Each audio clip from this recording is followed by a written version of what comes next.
Aló, mi nombre es André Marie Ampère, tuve una vida perfectamente común como cualquiera de ustedes. Me eduqué yo solo en mi casa leyendo. A los 12 años yo estudiaba matemática avanzada como cualquier pibe del barrio. Mi viejo fue funcionario de la Revolución Francesa, luego vinieron los jacobinos y le cortaron la sabiola a la guillotina. Inventé el solenoide, el telégrafo eléctrico, la ley que van a estudiar hoy, la unidad de corriente lleva mi nombre, en fin, como les dije, una vida como cualquier otra.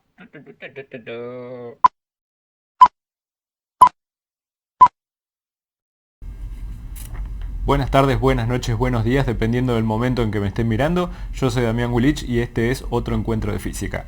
Hoy llegamos finalmente a la clase 9 y vamos a discutir sobre ley de Ampère y fuerza de Lorentz. Esos van a ser los dos temas con los que vamos a trabajar hoy. Primero, algunos conceptos de repaso de clases anteriores. Primera cuestión a repasar, volvemos una vez más a la fuerza que experimenta una partícula cargada cuando está en un campo eléctrico, siempre y cuando la magnitud de esta carga sea tal que no modifique las líneas de campo eléctrico. Bueno, esa fuerza eléctrica es carga a veces el campo eléctrico, eso vamos a volver a verlo hacia el final de la clase. En la clase anterior discutimos sobre campo magnético y entendimos el campo magnético como un campo vectorial, es decir, una propiedad vectorial del espacio que se manifiesta en presencia de corrientes, y las corrientes las definimos como cargas en movimiento. En su momento, por ejemplo, definimos la densidad de corriente, eso es algo sobre lo que vamos a volver en un ratito. Bueno, podemos hacer una primera definición de densidad de corriente como corriente dividido el área a través de la cual está fluyendo. Ahora podremos entender que esta corriente puede no tener una distribución uniforme a lo largo de un área transversal de un conductor. También vimos el vector densidad de corriente, que en un material óhmico es proporcional al campo eléctrico que se establece de adentro. Y encontramos la expresión para una pequeña contribución de campo magnético debido a un pequeño elemento de corriente. Esto se conoce como la ley de Biot-Savart. Discutimos sobre eso un montón en la clase anterior. La pequeña contribución es un diferencial de B, esto es una magnitud vectorial, es una constante que la escribimos como mu0 sobre 4pi por I de L. I de L es un vector, se llama el elemento de corriente. Cruz R versor, ese versor es el versor que va desde el elemento de corriente al punto donde uno observa, y después esto se divide por el cuadrado de la distancia entre el elemento de corriente y el punto de observación. Fíjense que hay un producto cruz, así que repasamos la regla del brazo o de la mano derecha, que es, bueno, si el elemento de corriente o la corriente está circulando de esta manera, de abajo hacia arriba, y uno pone el brazo derecho extendido, si el elemento de corriente atraviesa de esta manera el brazo, uno extiende el brazo, esto representa R, en esta dirección por supuesto está R versor, y si uno extiende la mano, el dedo pulgar apunta en la dirección del campo magnético, siempre. O también con la mano derecha, si es que uno tiene la corriente de esta manera, pone el pulgar así, extiende la mano y tuerce los dedos, y los dedos apuntan en la dirección del campo magnético. Bueno, también discutimos sobre la fuerza que experimenta un conductor que está embebido en un campo magnético sabido. Eso de F es I de L, esto de vuelta es el elemento de corriente, cruz el campo magnético. Esto se puede extender a un conductor de cierta longitud L, si es que el campo es uniforme en el espacio, y encontramos algunos ejemplos explícitos de campos magnéticos. El más importante es el alambre recto infinito, un alambre recto infinito y bueno, por el cual fluye una cierta corriente I. Si uno separa a una cierta distancia R, que ahora la voy a poner como R minúscula, en la clase anterior lo vimos como R mayúscula, pero bueno, la idea es compatibilizar esto con las coordenadas cilíndricas. Así que si al campo magnético lo escribimos en coordenadas cilíndricas, repasando lo que vimos en la clase anterior, bueno, el campo magnético es una función de R, donde R es la distancia radial de las coordenadas cilíndricas. Bueno, ¿cuánto es esto? Mu0 por I sobre 2πr. ¿Y en qué dirección apunta? En la dirección de phi versor, donde phi versor es el versor angular de las coordenadas cilíndricas. Así que ahora tenemos un nuevo campo vectorial. El primer campo vectorial con el que trabajamos es el campo electrostático.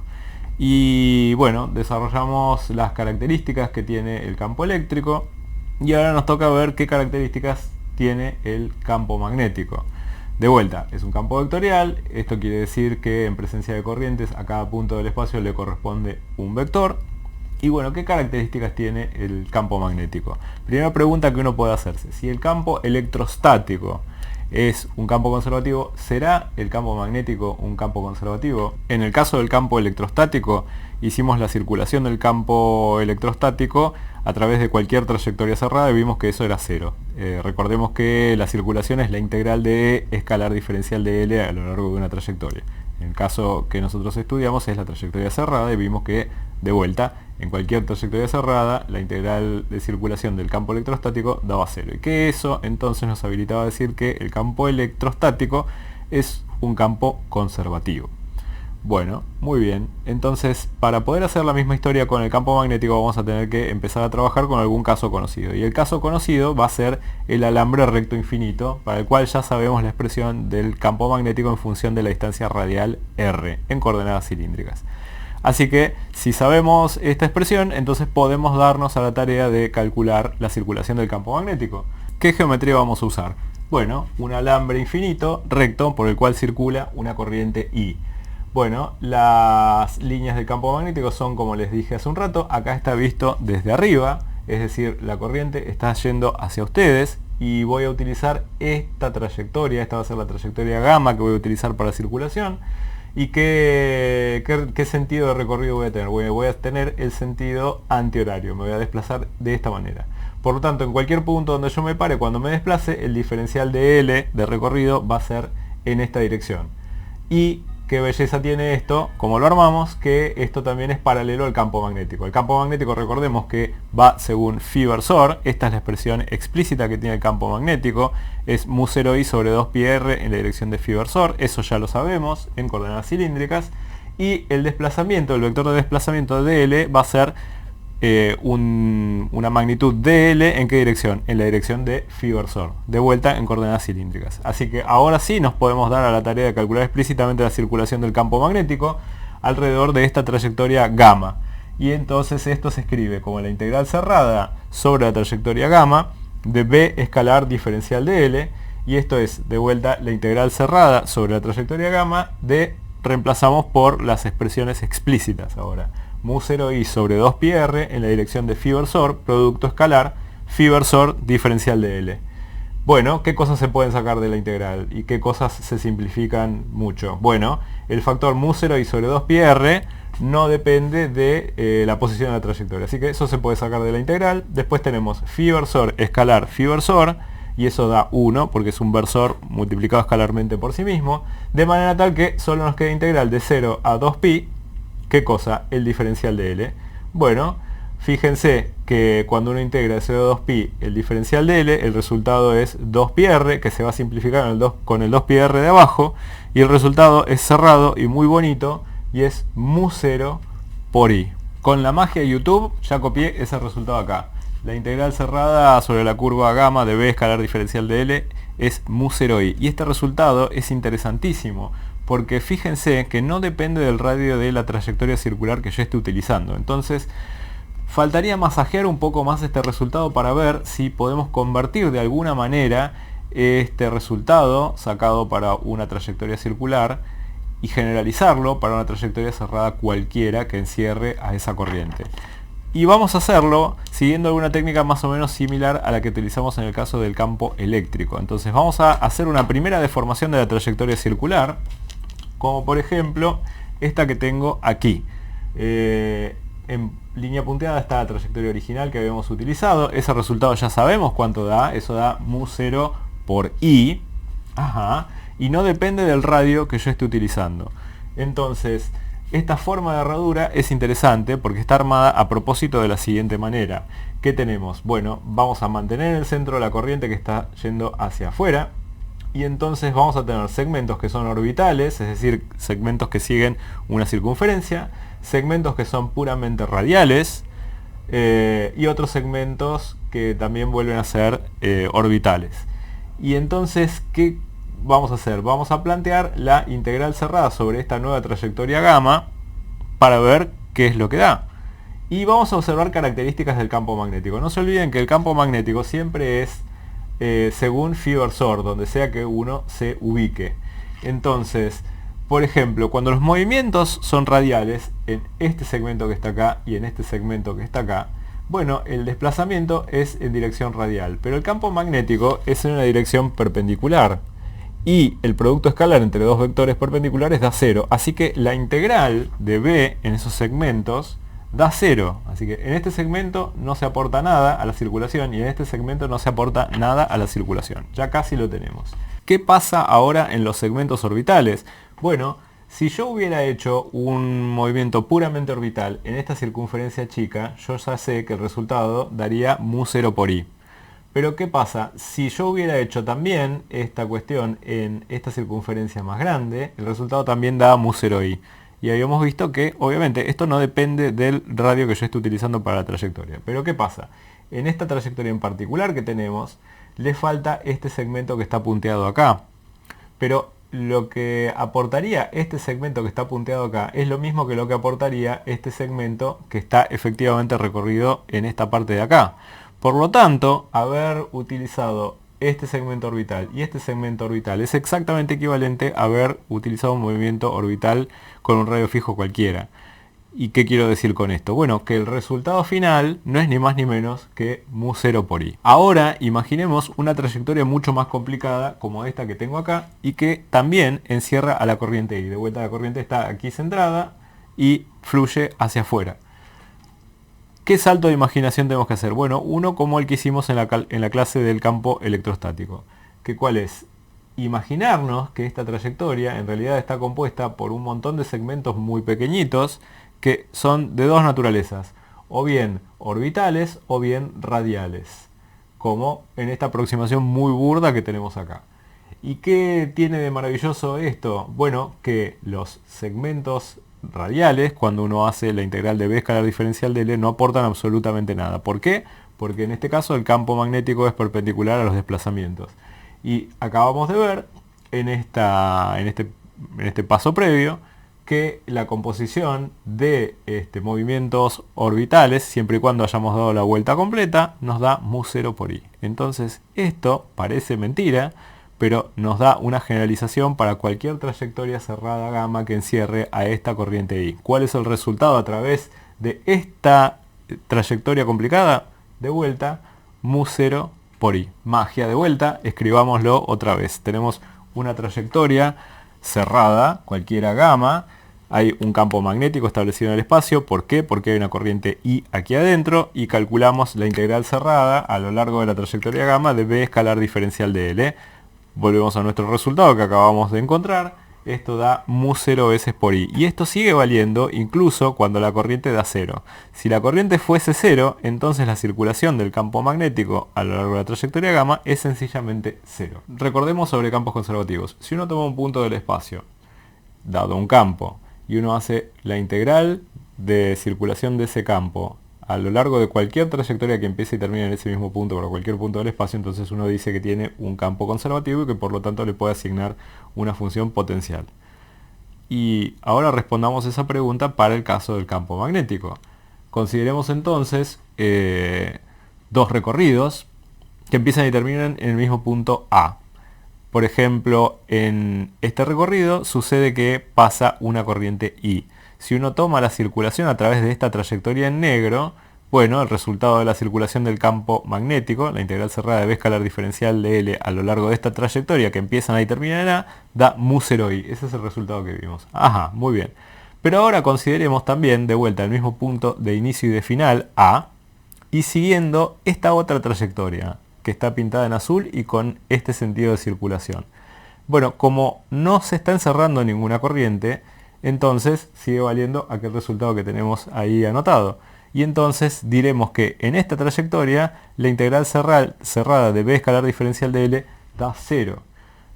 Pero entonces nos encontramos con que el campo magnético, cuando uno calcula la circulación en dos trayectorias diferentes, da dos resultados diferentes. Por lo tanto, la conclusión es que en general esta integral cerrada sí depende de la trayectoria y que por lo tanto el campo magnético magnetostático no es un campo conservativo y por lo tanto no le podemos asignar una función de potencial escalar. ¿Vale el principio de superposición para el campo magnético? Es decir, si uno tiene, por ejemplo, una corriente 1 que está circulando de esta manera y uno la mira en un punto P, va a tener un campo magnético B1. Si a su vez uno tiene una otra corriente I2, por ejemplo, y mira en el mismo punto P, esa corriente origina en ese punto otro campo B2. El campo magnético total, ¿qué será? Será la suma de los dos campos magnéticos. Ahora, uno puede rebobinar un poco al resultado que acabamos de ver y decir, bueno, ¿qué pasaría si uno hace una integral de circulación a lo largo de una trayectoria que envuelve a las dos corrientes? Bueno, la circulación total no va a ser ni más ni menos que la superposición de las dos circulaciones, y cada una nosotros ya sabemos cómo es. Así que esto tiene una generalización, y esa generalización es muy importante. Tan importante es que se llama la ley de Ampère, y esta va a ser la primera versión que vamos a ver de la ley de Ampère. Después la vamos a mejorar bastante. Y esto generaliza lo que acabamos de decir a muchas corrientes. ¿Vía qué cosa? El principio de superposición para el campo magnético. Y entonces, si nosotros tenemos una trayectoria cerrada gamma, que está encerrando ahora a n corrientes, pueden ser 1, 2, 1000, no importa, y tenemos un campo magnético resultante por superposición de los efectos de todas esas corrientes, entonces la circulación del campo magnético a lo largo de una trayectoria cerrada gamma, que envuelva a todas esas n corrientes, no es ni más ni menos que mu 0 veces por la suma de todas las corrientes. Dicho de otra manera, es mu 0 veces la corriente total. Y ahora vamos a ver en detalle qué significa la corriente total. Pero las corrientes a veces pueden entrar o salir del plano en el que está dibujada la trayectoria. Así que lo que vamos a necesitar es algún tipo de convención para poder asignarles un signo a las corrientes. Supongamos que gamma es esta trayectoria que está dibujada acá, totalmente dibujada sobre el plano del televisor, y está recorrida de esta manera, en sentido antihorario, que en análisis matemático se conoce como el sentido positivo de circulación. Bueno, lo que vamos a hacer es de vuelta recurrir a la mano derecha, apoyar el canto de la mano de manera tal que el dedo meñique apunte en la dirección en la que uno está recorriendo, y vamos a extender el pulgar.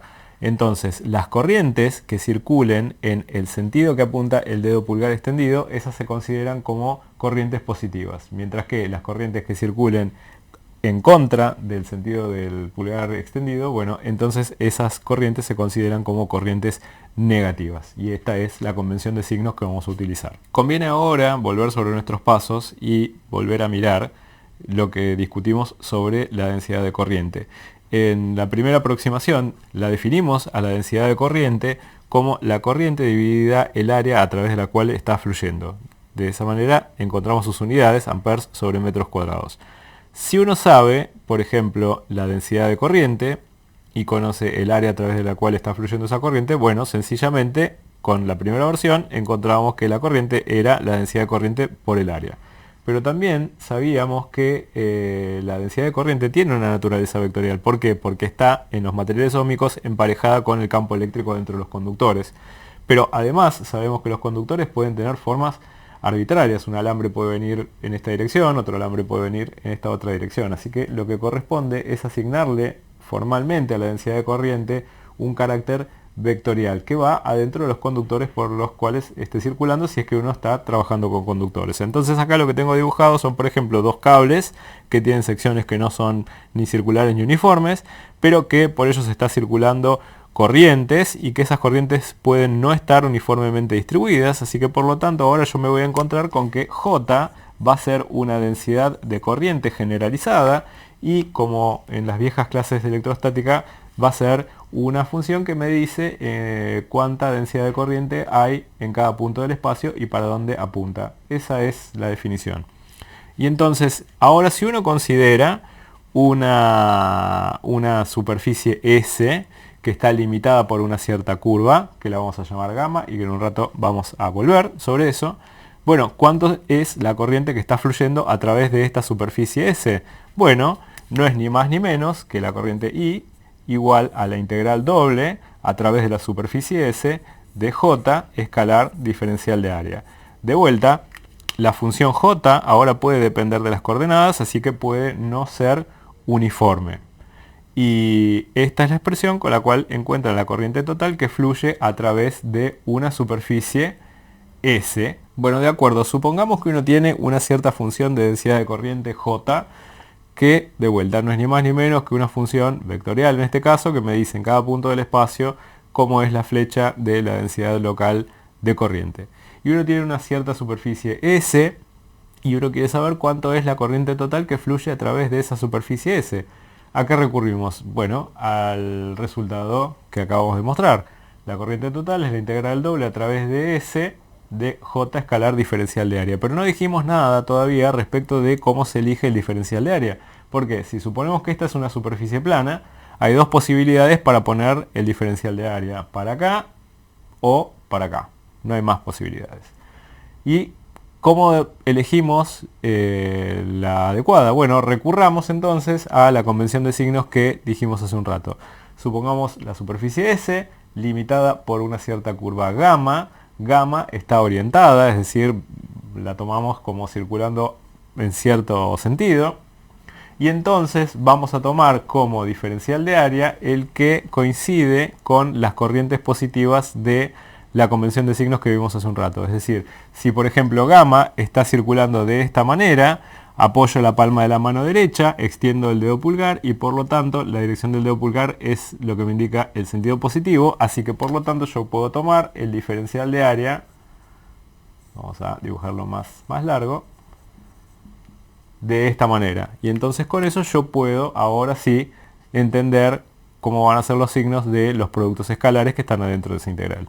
Ahora una cosa que a mí me parece francamente maravillosa, porque este resultado para la corriente total va a ser el mismo en realidad para cualquier superficie que esté limitada por exactamente la misma curva gamma. Es decir, yo puedo deformarla un poquito esta superficie y siempre y cuando esté limitada por el mismo borde gamma, el resultado va a ser exactamente el mismo. Yo les propongo que se convenzan que esto es así utilizando, por ejemplo, alambres infinitos por los cuales pasan determinadas corrientes que ustedes se propongan. ¿Cómo se deforma una superficie que está limitada por una trayectoria fija? Bueno, supongamos que esta es la trayectoria. Esta es la trayectoria gamma, olvídense del manguito, es una trayectoria cerrada y que la superficie S es la superficie de jabón. ¿Y cómo lo podemos deformar? Bueno, soplándola, por ejemplo. Nosotros de momento estamos teniendo en mente alambres que forman parte de circuitos cerrados conectados a baterías.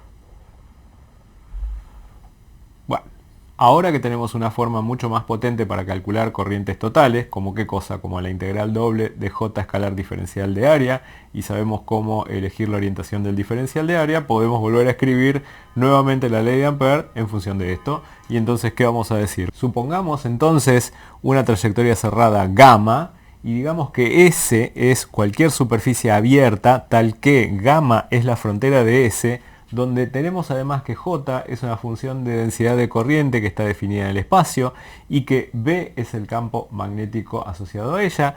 En esas condiciones tenemos que la integral cerrada a lo largo de gamma de B escalar diferencial de L no es ni más ni menos que mu0 por la integral doble sobre la superficie S de J escalar diferencial de área. A esto lo pueden interpretar como el flujo de J a través de la superficie S. Pero el flujo de J a través de la superficie S no es ni más ni menos que la corriente total que atraviesa S. Lo que acabamos de ver se conoce como la versión integral de la primera versión de la ley de Ampère. ¿Por qué la versión integral? Bueno, porque requiere de pedazos de espacio, es decir, superficies bien definidas, trayectorias bien definidas.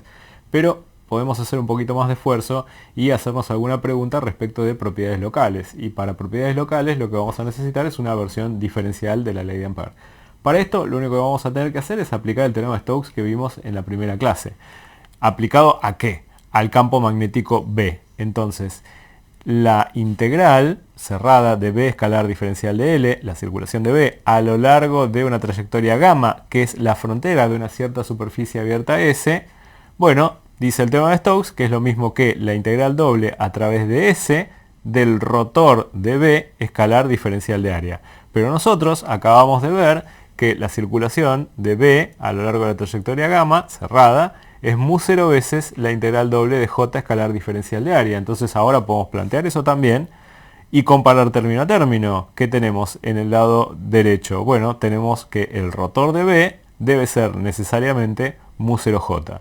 y por lo tanto llegamos a la primera versión de la ley de Ampère en forma diferencial. Y esto también lo vamos a agregar como una ecuación importante. Rotor de B es igual a mu0 J. Recuerden que el teorema de Stokes vale para cualquier superficie abierta S limitada por la curva cerrada gamma. Es momento de hacer algunos ejemplos. Primer ejemplo completamente fuera de programa. Vamos a ver si con todo lo que acabamos de ver podemos reconstruir algo que ya sabemos. Por ejemplo, el campo magnético para un alambre infinito. Entonces supongamos el viejo y querido alambre infinito por el cual atraviesa una corriente I hacia arriba, puesta por ejemplo sobre el eje Z de las coordenadas cartesianas, y entonces ahora supongamos que tomamos una trayectoria circular alrededor de esta corriente y que esta va a ser la trayectoria gamma, ¿sí? Esto digamos que tiene un radio fijo R minúscula y que entonces a esta trayectoria gamma, que es circular, la voy a recorrer en esta dirección, así indicada. Así que el diferencial de L es de esta manera, paralelo a phi versor. Y recordamos algunas cosas que sabemos del campo magnético. Bueno, en las consideraciones que hicimos cuando desarrollamos con la ley de Biot-Savart el campo magnético alrededor del alambre por el que pasa una corriente, bueno, sabemos que el campo magnético a una distancia constante del alambre tiene una magnitud constante y que es según la dirección de phi versor. Así que por favor repasen todo ese razonamiento sobre cómo está puesto el campo magnético. Entonces, ¿qué herramienta tenemos? Bueno, tenemos la ley circuital de Ampère, la circulación de B escalar diferencial de L a través de a lo largo de una trayectoria gamma. Bueno, es mu0 veces la corriente total que atraviesa la superficie S, donde S es la superficie que es limitada por esta curva gamma. Así que gamma será esto. Bueno, escribamos lo que sabemos. La integral cerrada de B escalar diferencial de L a lo largo de la trayectoria gamma, que es una trayectoria circular. Entonces ahora hagamos razonamientos respecto de cómo son los vectores. Bueno, el campo magnético también va según phi versor, así que digamos que esto es la integral cerrada de B, la cierta magnitud que tiene el campo magnético, que va según phi versor. Después el diferencial de L, que es diferencial de trayectoria recorrida sobre esta trayectoria. ¿Cuánto es? Bueno, eso lo podemos escribir como phi versor, hay un producto escalar acá, diferencial de L. Es una manera de escribirlo. Ahora, phi versor, escalar phi versor, esto da 1, así que esto es la integral cerrada a lo largo de la trayectoria gamma de B de L. Esto ahora son todos objetos escalares, pero ahora volvemos a notar la observación que hicimos hace un ratito, que el campo magnético tiene una amplitud constante a lo largo de toda esta trayectoria, porque es una trayectoria circular, así que entonces lo podemos sacar de la integral y por lo tanto nos queda ahora la integral de diferencial de L en una vuelta cerrada. Esto es lo mismo que integrar L entre 0 y la longitud total de recorrido de esta trayectoria, que es 2pi por r, donde r es el radio, ¿sí? Bueno, ¿cuánto da esto? Es b veces por 2pi r. Pero esto es el lado izquierdo de la ley circuital de Ampère, y vayamos entonces a el lado derecho de la ley de Ampère, que esto tiene que ser igual a mu0 veces por la corriente total que atraviesa la superficie S, y tengamos cuidado con el signo de la corriente. Si nosotros recorrimos de esta manera, apoyamos el canto de la mano, extendemos el pulgar, y si la corriente va en el sentido del dedo pulgar extendido, pues entonces se la considera positiva. Esta corriente se considera positiva. Así que esto va a ser mu0i. De donde decimos entonces que el campo magnético es mu0i sobre 2pi por r. Y si lo queremos escribir como vector, recordamos la observación que hicimos, que el campo magnético va según phi versor, así que esto va según phi versor. Y efectivamente podemos reconstruir lo que tanto trabajo nos costó llegar cuando hicimos la ley de Biot y Savart. Ahora vamos a ver un ejemplo más complicado, que es el caso de un tubo por el cual circula una corriente uniforme I0, uniformemente distribuida en su sección transversal. Es esto que tenemos acá dibujado.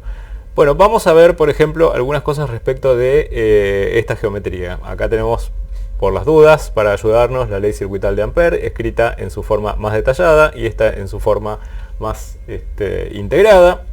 Este es un esquema de la situación. Tenemos la corriente I0 que está fluyendo hacia arriba. Este es un cilindro totalmente macizo que está centrado en el eje Z, por ejemplo. Y acá lo que tengo dibujadas, sugeridas, son las flechas de la densidad de corriente sobre la superficie de la sección transversal. Desde luego, este conductor sigue, así que estoy mirando solamente una sección imaginaria. Bueno, para describir el campo magnético en todo el espacio voy a tener que considerar dos regiones. Una región va a ser, por ejemplo, cuando me esté moviendo en distancias radiales. Vamos a utilizar coordenadas cilíndricas por la simetría de este problema. Bueno, distancias radiales que sean mayores que el radio R mayúscula del cilindro. Y otra región del espacio que vamos a considerar es cuando las distancias radiales sean menores que este cilindro. Es decir, cuando estemos moviéndonos adentro de este conductor. En la región 1 va a ser muy sencillo. Vamos a plantear la integral cerrada de B escalar diferencial de L a través de la curva gamma 1. Es decir, esta curva que está aquí. Recuerden que estamos moviéndonos en distancias radiales que sean mayores que las del radio del cilindro. Bueno, acá lo que tenemos que hacer es la observación geométrica. Bueno, diremos que el diferencial de L de desplazamiento lo podemos escribir como phi por un diferencial de L, donde phi es el versor de las coordenadas angulares en cilíndricas. Y también observaremos, recordando el ejemplo del alambre muy delgado, que el campo magnético es una función que se puede escribir como una amplitud por una dirección que es también en la dirección de phi versor de las coordenadas cilíndricas. Así que mezclando estos dos ingredientes aquí, vamos a decir que esto es la integral cerrada a lo largo de la curva gamma 1 de esta amplitud por phi versor, producto escalar, phi versor diferencial de L. Recordemos que phi versor escalar phi versor es igual a 1, es decir, el campo magnético siempre está completamente apoyado sobre la flecha del vector de desplazamiento. Así que también podemos observar que la amplitud del campo magnético a lo largo de esta trayectoria podemos argumentar que es constante, así que esto es B veces por la integral de diferencial de L, y esto ahora se está integrando sobre toda una trayectoria circular, es decir, estamos integrando de 0 a 2pi por R, así que esto da B por 2pi por R, y esto es toda la información que nos puede decir el lado izquierdo de la ley circuital de Ampère. ¿Y cuánto nos dice que da esto según el lado derecho de la ley circuital de Ampère? Bueno, en su forma más sencilla es mu0 veces la corriente total que está fluyendo a través de la superficie que limita esta curva. Pero por hipótesis de cómo vemos el problema, la corriente total que está fluyendo por acá es I0, así que esto es mu0 por I0.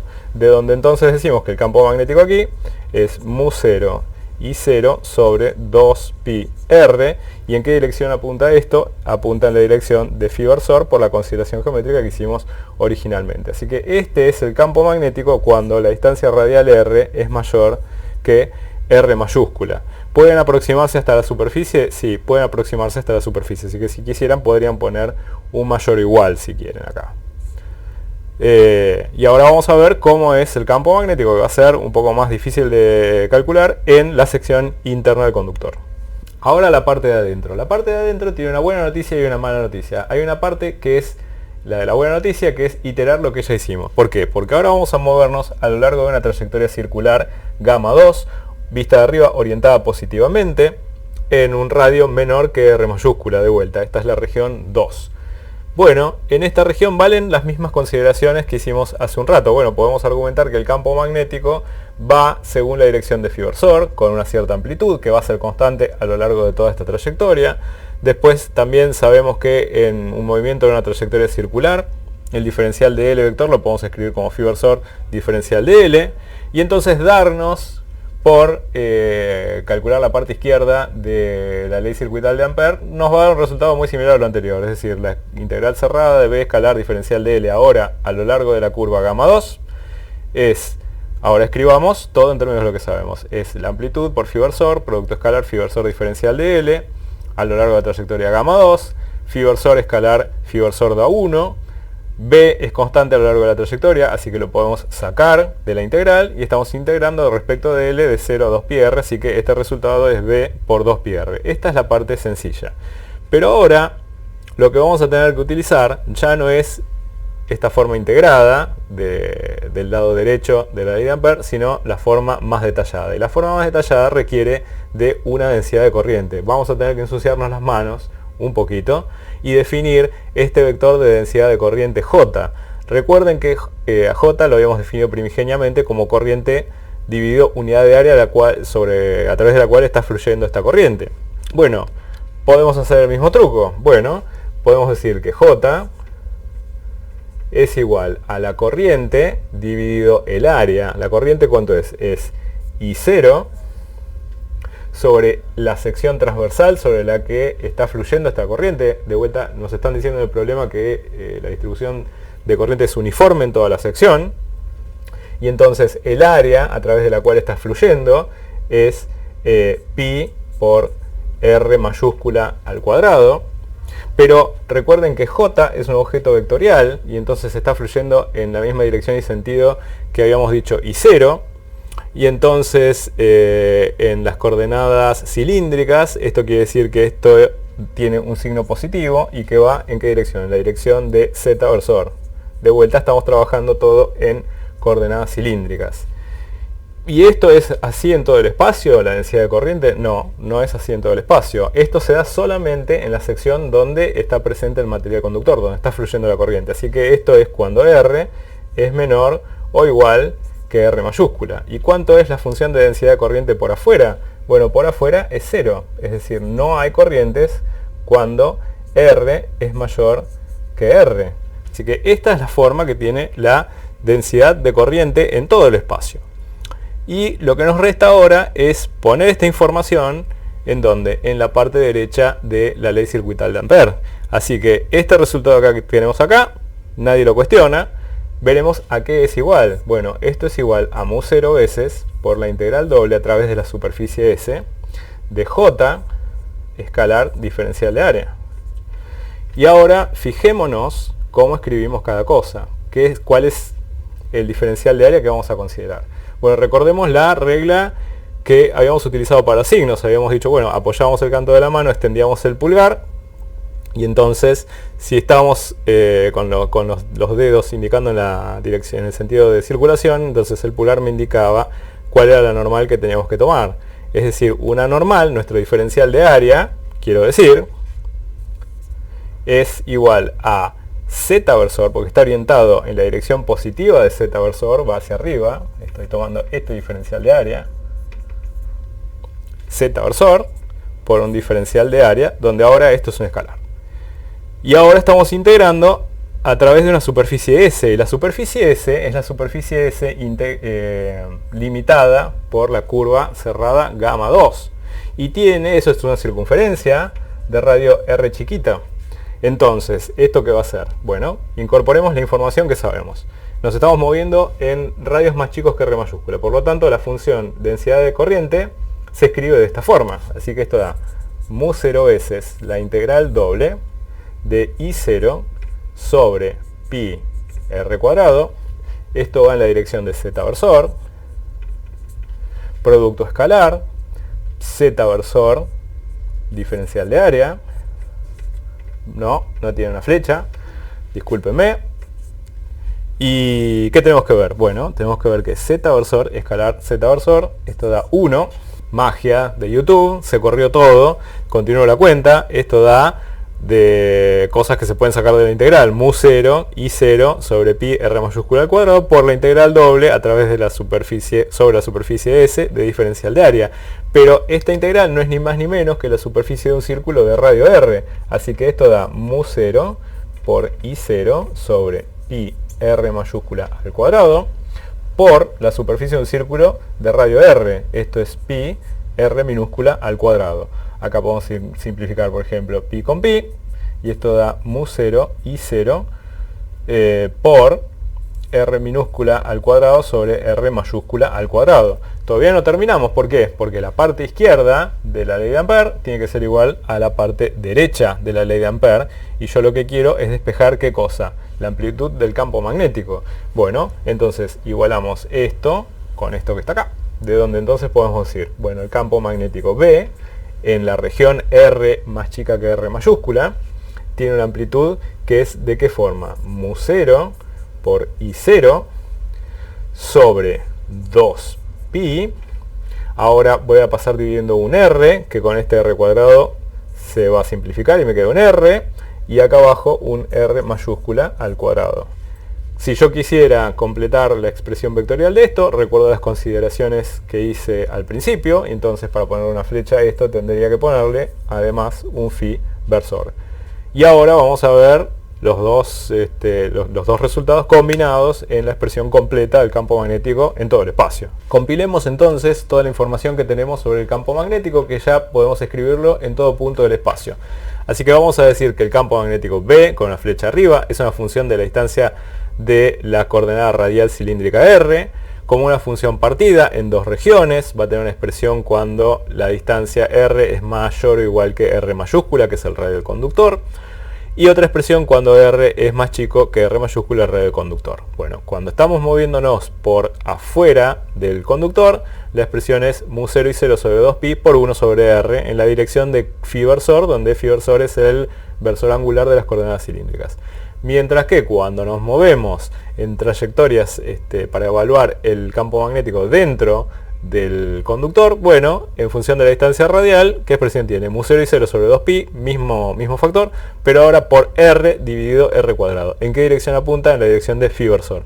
Qué interesante que en la primera expresión tenemos esta constante por 1 sobre R, y en la segunda expresión tenemos la misma constante, pero ahora por R sobre R cuadrado, pero dimensionalmente es lo mismo, porque si R se mide en metros y R cuadrado en metros cuadrados, las unidades de esto son 1 sobre metro, así que no hay ninguna disparidad en términos de las unidades. Y otra cosa muy interesante que tiene esta solución es que tiene continuidad. Si yo me tomo el trabajo de escribir el módulo del campo magnético, B, en función de la coordenada radial R, minúscula, vamos a tener la frontera entre las dos regiones, que es R mayúscula. Bueno, vamos a dibujar una línea punteada acá para distinguir los dos comportamientos. Cuando, por ejemplo, estamos entre 0 y R, el campo magnético, fíjense que estamos moviéndonos en esta región, bueno, esencialmente crece como una constante por R.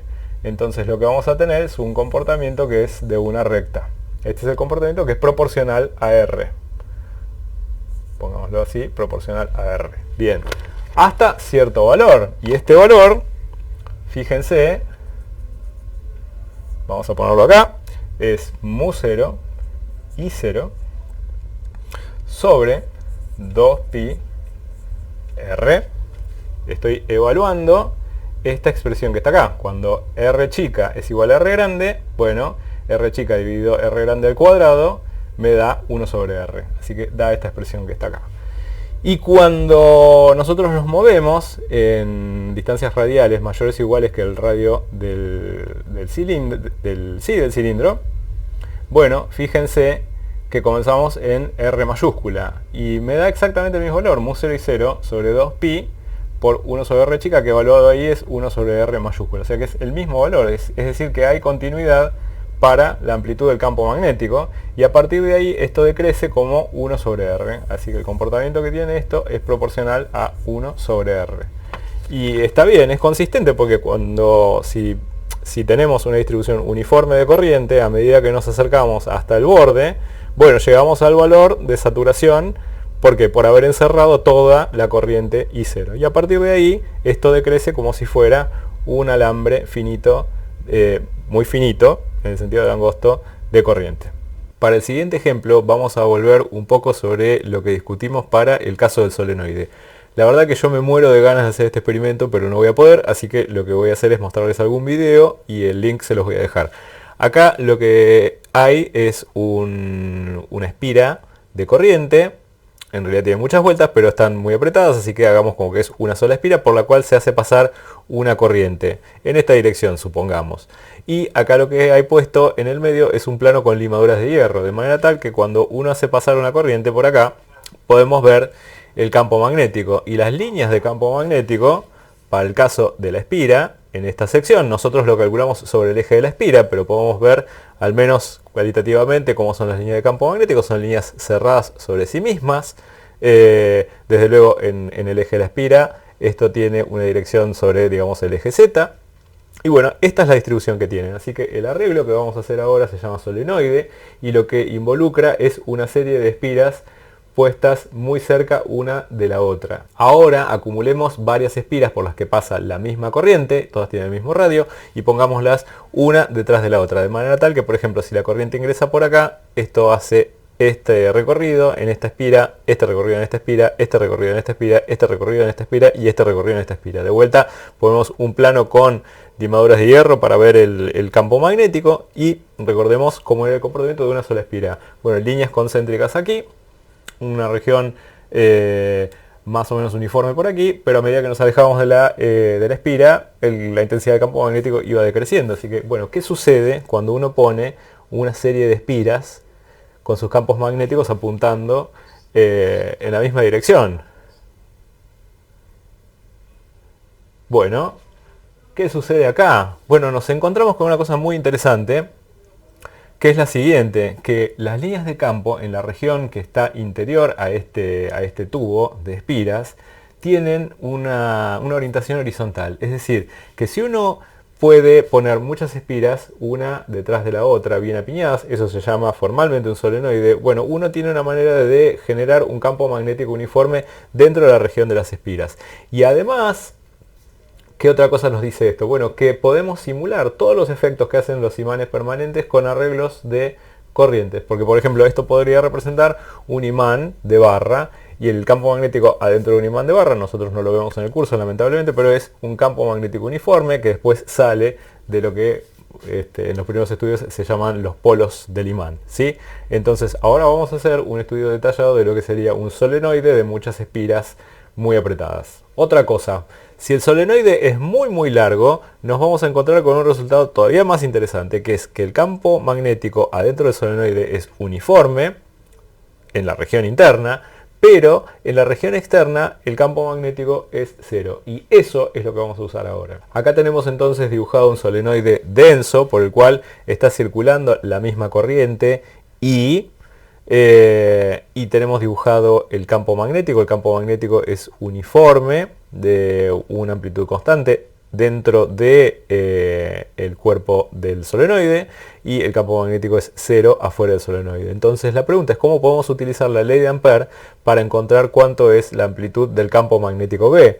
Bueno, vamos a tener que plantear una integral de trayectoria, y entonces lo que planteo es tomar esta sección del solenoide, considerar que es un solenoide denso, de manera tal que hay un número n minúscula, que es la densidad de espiras, y no es ni más ni menos que la cantidad de espiras por unidad de longitud. Así que si yo multiplico n por una longitud, tengo la cantidad de espiras que hay en una determinada longitud. Y entonces ahora sí, utilicemos lo que nos dice la ley de Ampère en una trayectoria. Y esta trayectoria va a ser una trayectoria rectangular. Sus vértices son un punto A, B, C y D. La mitad de este rectángulo está adentro del solenoide, la otra mitad está afuera. Y entonces, bueno, hagamos lo que nos dice la ley circuital de Ampère.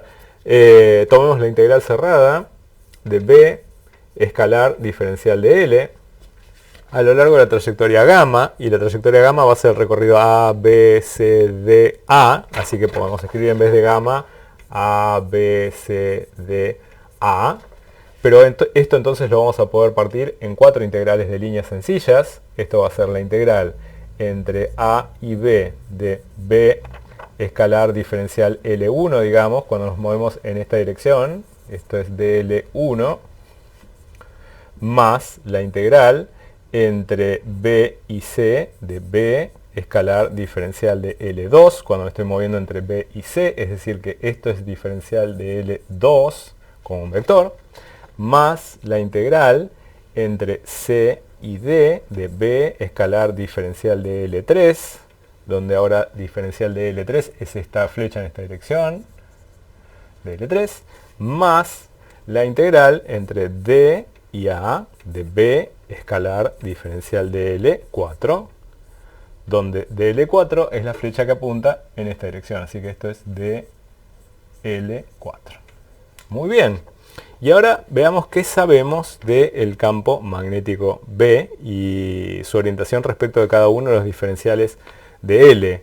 Por ejemplo, yo podría fijarme en el segmento BC y en el segmento DA, porque ¿qué sucede en esos segmentos? Bueno, en la parte donde hay campo magnético, DL2, por ejemplo, es perpendicular al campo magnético. Por lo tanto, el producto escalar entre dos cosas perpendiculares da 0. Así que la integral esta, que está de B escalar diferencial de L2, esto da 0. Por lo tanto, esto aporta 0. En la parte que tiene campo. En la parte que no tiene campo, bueno, el campo es sencillamente 0, así que no aporta nada esa parte. Bueno, el mismo argumento. Si ahora vengo de acá hasta acá, hay una parte que no hay campo, y por lo tanto eso no aporta nada, y en la parte que aporta campo, DL es perpendicular al campo magnético, que es esta flecha roja, y por lo tanto eso no aporta nada. Así que en el tramo DA, que es el último, esto da 0 donde hay campo, donde no hay campo, el campo es 0, así que también da 0, así que esto no aporta absolutamente nada a la integral de circulación. Y después, ¿qué sucede, por ejemplo, en el intervalo CD, donde yo me estoy moviendo de C a D en esta dirección? El campo es 0. Pues entonces, si esto es 0, todo esto aporta 0. Por lo tanto, la circulación de B escalar diferencial de L se redujo a ¿qué cosa? A B escalar diferencial de L1.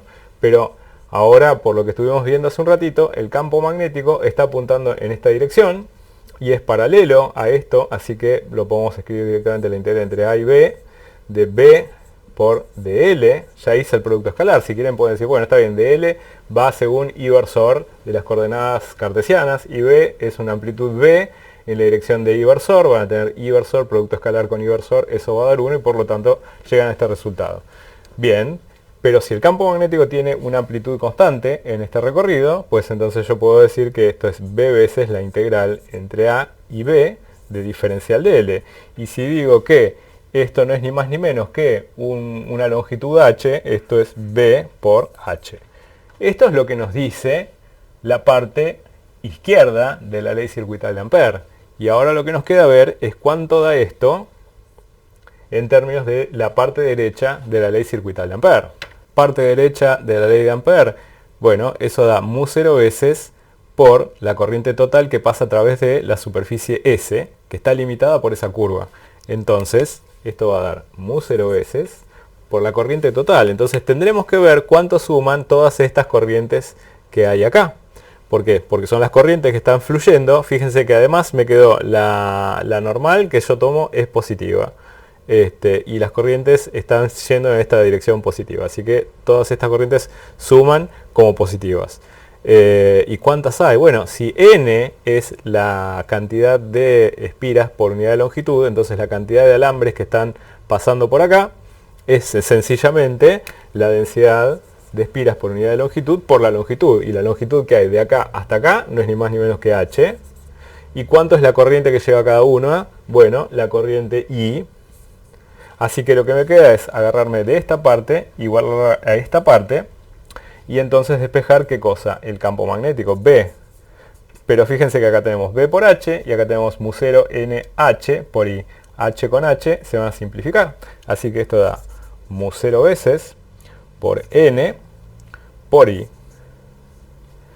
Y el campo magnético, para ponerlo con flecha, ¿qué me falta? Bueno, saber para dónde apunta. Por hipótesis estamos diciendo que apuntaba, por ejemplo, en la dirección de el eje X, es decir, en la dirección del versor Y. Así que para poner una flecha, esto va según Y.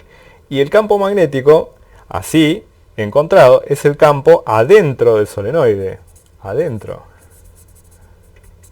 Por hipótesis, dijimos que el campo magnético afuera del solenoide es igual a 0. Y este resultado es maravilloso, porque fíjense que es solamente la constante de la permeabilidad del vacío por la densidad de espiras por unidad de longitud.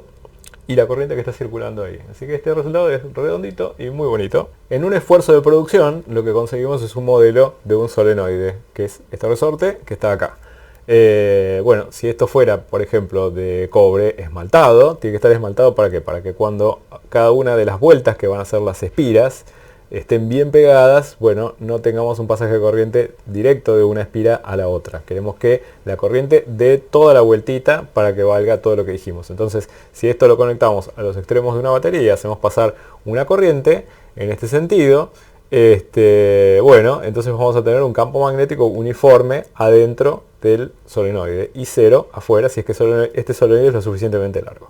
Pero otra cosa que podemos hacer con este arreglo, ya que sabemos que si está lo suficientemente apretado el campo magnético es uniforme ahí adentro y cero afuera, es por ejemplo dar una vuelta completa y entonces lo que podemos hacer es confinar un campo magnético adentro de esta región y esta región se conoce como un toroide y el siguiente ejemplo que vamos a ver es el cálculo del campo magnético en los puntos internos de un toroide.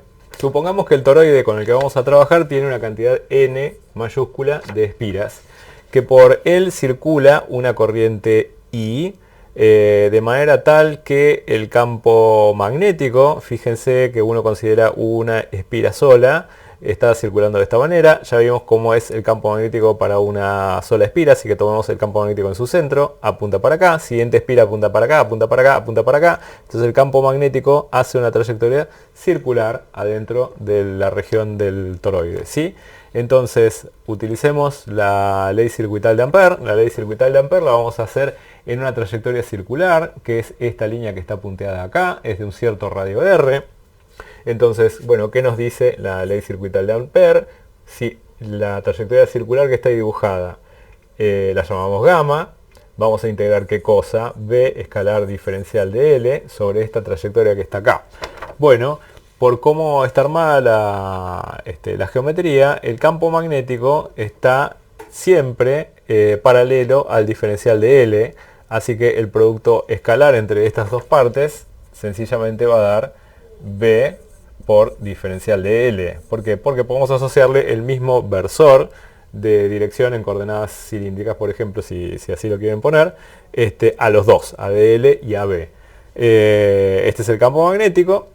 Bueno, si suponemos que sobre la trayectoria punteada y sobre la trayectoria punteada, el campo magnético tiene una amplitud constante, esto quiere decir que vamos a integrar entre 0 y 2 pi r esto al campo magnético, lo vamos a poder en ese caso sacar de la integral, va a ser b veces por la integral entre 0 y 2 pi r de diferencial de L. Esto ya sabemos cuánto da, es b por 2 pi por r, donde r es el radio de la trayectoria, y a esto es todo lo que nos puede decir el lado izquierdo de la ley de Ampère, pero el lado derecho de la ley de Ampère nos dice que esto es mu 0 veces por la corriente total encerrada, ¿sí? En esta geometría, tomando la normal y los signos que habíamos dicho, esto no es ni más ni menos que la cantidad de espiras que uno enganchó acá adentro, que son todas las espiras que tiene el toroide.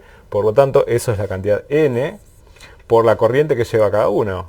Y esta es toda la corriente que está encerrada ahí adentro. De donde entonces sacamos el campo magnético B como mu 0 por n por i sobre 2pi por 1 sobre r, y si uno lo quiere escribir con forma vectorial, bueno, tendrá que ponerle, por ejemplo, alguna coordenada angular, phi versor, ¿sí? Esto, por ejemplo, podrían ser la coordenada de phi versor de las cilíndricas vistas desde abajo en este dibujo.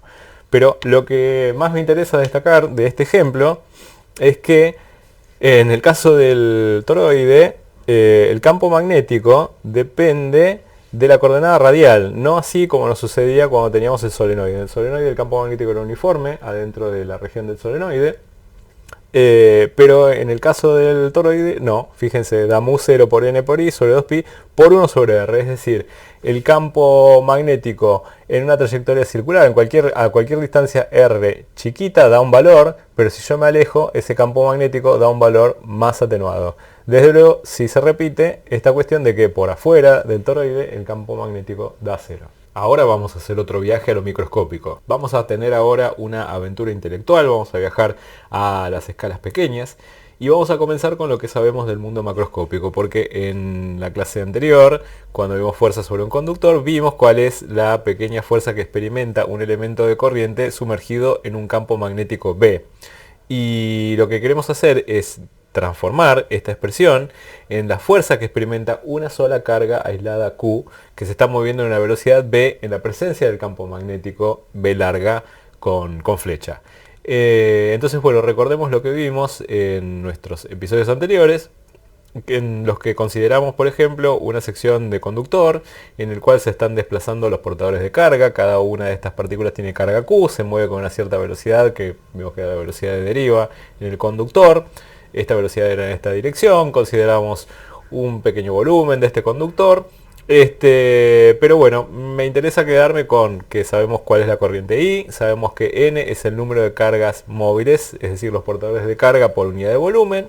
B es la velocidad media con la cual se están desplazando estos portadores de carga, y en la clase, cuando vimos ley de Ohm, vimos que hay una relación entre estas variables y la corriente, es que la corriente es N veces por A es la sección transversal, por la carga de cada uno de los portadores, por la velocidad que tienen estos portadores. Entonces ahora vamos a manipular lo que sabemos. Bueno, de la pequeña fuerza que experimenta un elemento de corriente. Bueno, de F es I de L cruz B, donde B es el campo magnético en el que está sumergido este elemento de corriente I de L. Y ahora reemplazamos por las cosas que sabemos. Bueno, la corriente sabemos que es N por A por Q por B, diferencial de L, producto cruz con el campo magnético. Pero ahora lo que viene es un truco maravilloso, que es el siguiente: multiplicar y dividir por diferencial de tiempo. Si uno multiplica por diferencial de tiempo, va a tener un diferencial de tiempo y va a dividir dl por diferencial de tiempo. Pero dl a dt no es ni más ni menos que el vector velocidad que tienen estas partículas cargadas. Eso es v con esta flecha que está acá. Pero hete aquí que v por diferencial de t, esto es velocidad por tiempo, esto es distancia, y esto es el pequeño cachito que recorren estas partículas en el intervalo de tiempo diferencial de t, así que es dl. Visualmente esto es muy agradable porque en un paso previo tenemos v sin flecha por diferencial de l con flecha, pero por este truco de multiplicar y dividir por dt, lo que encontramos es dl sin flecha y v con flecha. Bueno, pero ahora podemos dejar las cosas que son flechas de un lado y las cosas sin flechas de otro lado, y esto va a dar n por a por diferencial de L por Q por el producto de la velocidad como vector, producto cruz por el campo magnético. Así que esto es la fuerza sobre una cantidad bastante grande de cargas. Fíjense que N es cargas por unidad de volumen y área por diferencial de longitud. Esto es el volumen en el cual están circulando esas cargas. Por lo tanto, N por A por diferencial de L es una cantidad de cargas. Y esto es la fuerza que experimentan estas N por A de L cargas. Si entonces yo divido este diferencial de fuerza por el número de cargas, entonces lo que yo tengo es la fuerza magnética que actúa sobre una sola carga Q. Y a esto se lo llama la fuerza magnética que actúa sobre una carga, y esto se merece sobradamente que lo escribamos. Esto es la fuerza del campo magnético que actúa sobre una carga de magnitud Q, que se mueve con velocidad v, sumergida en un campo magnético v larga. Primer ejemplo sencillo que podemos hacer de aplicación de la fuerza magnética sobre una partícula cargada en movimiento. Bueno, supongamos una partícula de carga Q que tiene cierta velocidad y que se mueve en una región en la cual hay un campo magnético uniforme. ¿Y qué relación vamos a establecer como la más sencilla? Bueno, la relación en la cual la velocidad es perpendicular al campo magnético. Así que supongamos que el campo magnético es un campo magnético que es entrante al plano del televisor. Supongamos la carga Q en algún instante inicial en que la observamos. Esta partícula tiene una cierta velocidad v, es este vector que lo suponemos inicialmente apuntando hacia arriba. Bueno, la fuerza magnética es Q veces la velocidad producto cruz el campo magnético. Así que la velocidad apunta para acá, el campo magnético para acá, el producto cruz me va a decir la fuerza para donde apunta. Esta es la fuerza magnética como vector. Ahora, la fuerza magnética lo que hace es torcer la posición, la orientación de la velocidad, si es que uno avanza un instante de tiempo. Y uno puede volver a repetir eso y se va a encontrar con la fuerza magnética de vuelta, y cuando uno lo haga muchas veces a intervalos de tiempo muy pequeñitos, lo que va a tener es una trayectoria recorrida, y esa trayectoria es una circunferencia. Así que lo que resta es acordarse de movimiento circular uniforme de física 1 y entonces podemos tomar los módulos, los valores absolutos. Bueno, ¿cuál es, por ejemplo, para encontrar el radio de curvatura de esta trayectoria? Bueno, veamos cuál es la fuerza que actúa. Sobre esta partícula actúa la fuerza magnética. Si este es un movimiento circular, esto es m veces por la aceleración centrípeta, que es la que está haciendo que esto haga esta trayectoria. Por el lado de la fuerza magnética estamos tomando el módulo de esto, así que supongamos que esto lo hacemos para partículas tanto positivas como negativas, así que tomamos el valor absoluto, así que esto va a ser el valor absoluto de Q por B por B. ¿Por qué? Porque esto es un producto cruz, así que esto es Q veces. Para sacar el módulo de esto tenemos que hacer Q veces por el módulo del primero, por el módulo del segundo, por el seno del ángulo entre los dos. Pero habíamos dicho por hipótesis que estos dos son perpendiculares, así que es el seno de 90 grados que es 1. Así que queda Q veces por la velocidad, el módulo de la velocidad, por la amplitud del campo magnético. Del movimiento circular, que sabemos que la aceleración centrípeta es v cuadrado sobre r, y si multiplicamos por m tenemos la igualdad. De donde acá podemos sacar el radio de curvatura de esta trayectoria. ¿Cómo es eso? Bueno, es m por v sobre el valor de la carga q por el campo magnético. M por v es el impulso, q es la carga y v es la amplitud del campo magnético. Así que dependiendo de las combinaciones que uno quiera tendrá distintos radios. Por ejemplo, si uno deja fijo el campo magnético, deja fija la carga y deja fija la velocidad, pero cambia la masa, el radio va a aumentar. O si uno deja fija la masa y aumenta la velocidad, el radio también va a aumentar. O si uno deja fijas m, v y q y aumenta el campo magnético, entonces el radio se hace más pequeño. También pueden calcular la velocidad angular. La velocidad angular a la que esto está girando es v sobre r, que en este caso es q por v sobre m. Y también les dejo para que despejen lo que sería la frecuencia. Segundo caso, una versión un poco más complicada de lo mismo. ¿Qué pasaría si uno tiene una región con un campo magnético uniforme? Por ejemplo, digamos que el campo magnético está orientado según el eje X y ahora tenemos una partícula que está en esta región con una velocidad v, que es una velocidad constante, pero que ya no es perpendicular a la dirección del campo magnético. Entonces, ¿cómo podemos entender esto? Bueno, así puesto este eje de coordenadas, esto es X, esto es Y y Z es para allá, supongamos que la velocidad está puesta en cualquier orientación de esta manera, bueno, vamos a poder hacer siempre una descomposición de esta velocidad. Por ejemplo, podemos tener una componente de la velocidad v según X y otra componente v según Y. Tomamos, por ejemplo, que esta es una carga positiva. Esto es v según Y. Y ahora volvemos a lo que vimos hace un ratito. ¿Por qué? Porque en lo que respecta a la descomposición v según y, que está acá, bueno, el vector velocidad es perpendicular al campo magnético. Por lo tanto, vamos a tener exactamente el mismo caso que hace un rato. Es decir, en lo que respecta al plano YZ, el movimiento va a ser un movimiento circular. Y en lo que respecta a la proyección en la dirección del eje X, fíjense que vamos a ver si tiene fuerza magnética esta componente. Va a ser Q, B según X, producto cruz por el campo magnético. Y el módulo de esto va a ser QB sin la flecha, por B larga sin la flecha, por el seno del ángulo entre los dos vectores. Pero el campo magnético y la velocidad tiene un ángulo cero, por lo tanto el seno de 0 da 0 y por lo tanto la fuerza magnética para esta proyección da 0, es decir que la partícula esencialmente está libre de moverse en esta dirección. Así que lo que vamos a tener es una composición de un movimiento circular en el plano YZ y un movimiento uniforme en el eje X. Por lo tanto la trayectoria que describe esa partícula es una hélice. Así que bueno, así puestos los ejes, el movimiento va a ser de esta forma, ¿sí?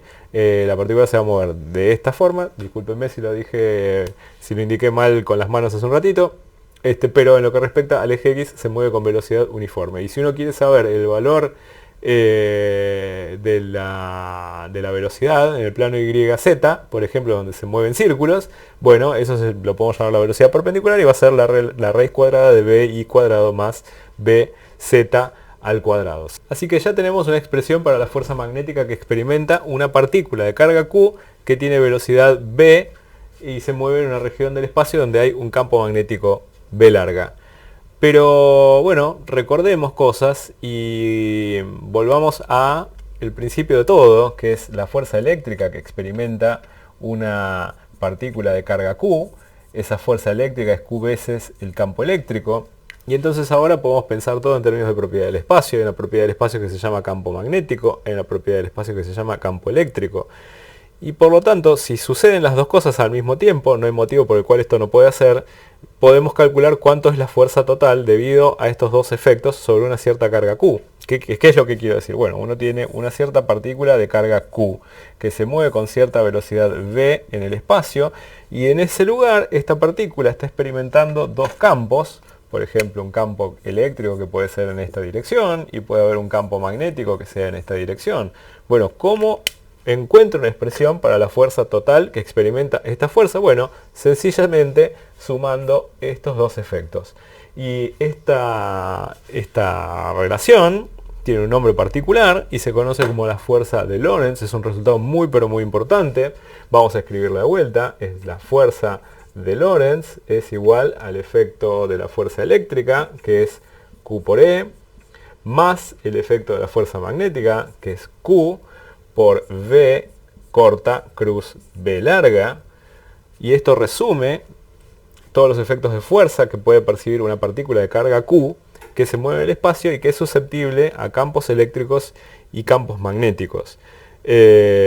Cuando vayamos a clases posteriores, en particular cuando apelemos a las ecuaciones de Maxwell, bueno, vamos a repasar las relaciones que existen puramente entre los campos eléctrico y magnético.